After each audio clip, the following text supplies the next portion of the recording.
पर यूं तो कौमी परचम उतारने की तकरीब रोजाना ही मुनक्किद की जाती है, लेकिन यौम आज़ादी पर इस तकरीब का रंग ही बदल गया।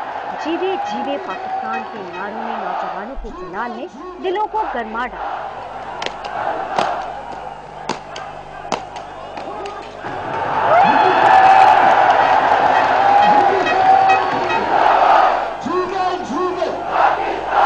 परचम उतारने की तकरीब के दौरान रेंजर्स के नौजवानों का जज्बा काबिले दीद था, जबकि मिल्ली नगमों की गूंज ने माहौल को पुरजोश बना डाला।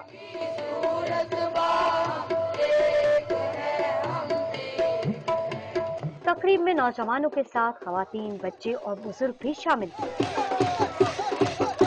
जो कौमी तरानों की धुन में पाकिस्तानी परचम लहराते रहे।